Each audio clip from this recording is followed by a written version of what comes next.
I've got all the bees to beat Tonet. Bakit hindi pa rin ako pinapansin ni Papa Joe? Girls, ano pang kulang? Blessing from Polly. Bakit hindi mo tanungin kay Polo ang gusto ni Joel? Di ba dapat yung ginagawa mo? Akala ko ba? Brainy? Okay, so assuming na tama nga yung mga hinala mo, the point is, why would he lie? I don't know. Maybe to make me jealous? Really now? So, is it working?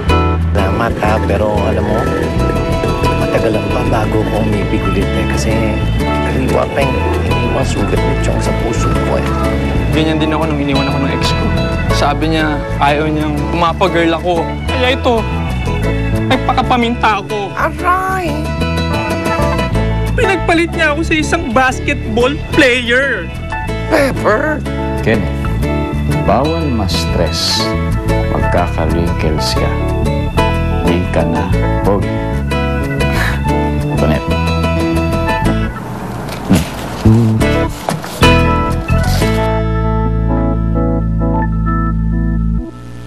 Kenneth? Kenneth?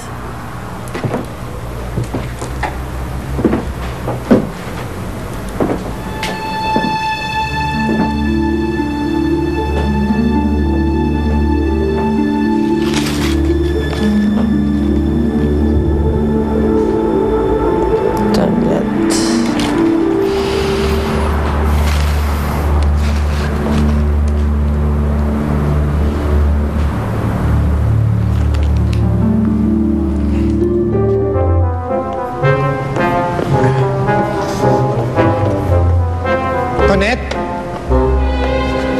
Tonet? Tonet?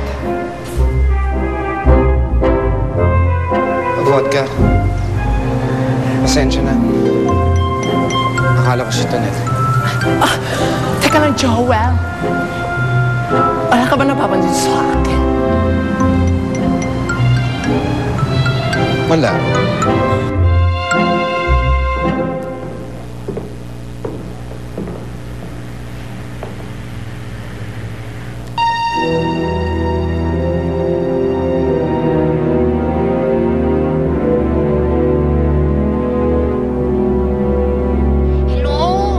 Hello, Kitty? Sir Kenneth?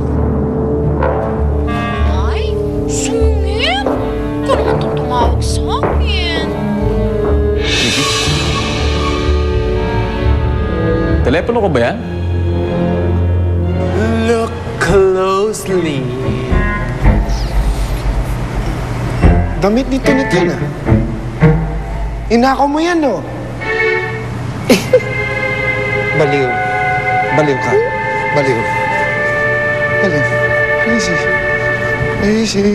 Teka lang, Joel. Joel? Ginagawa mo sa telepono ko.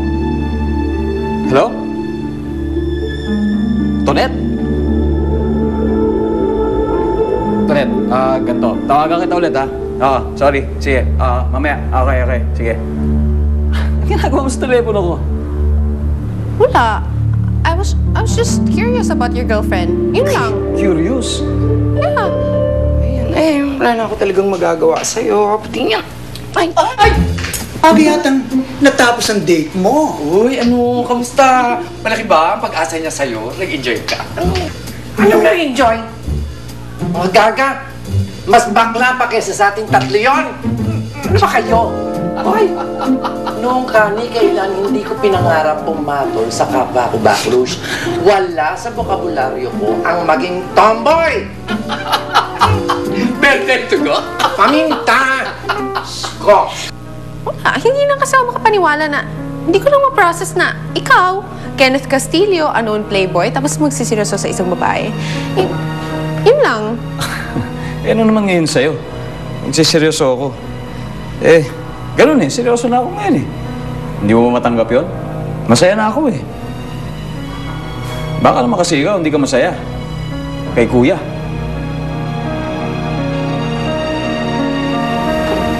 Paano kung sabihin ko sa'yong hindi?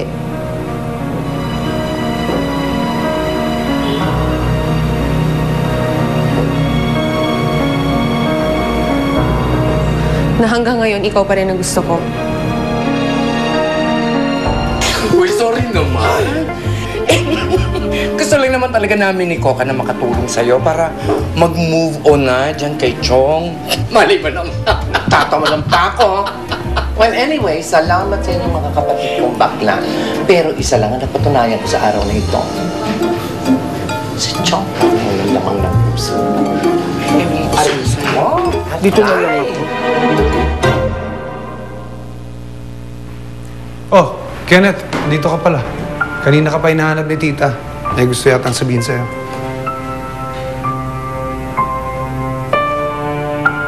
Punta ako na lang sa mamaya.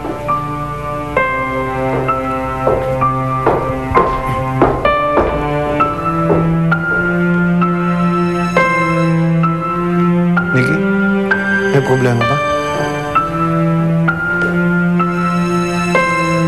Halika,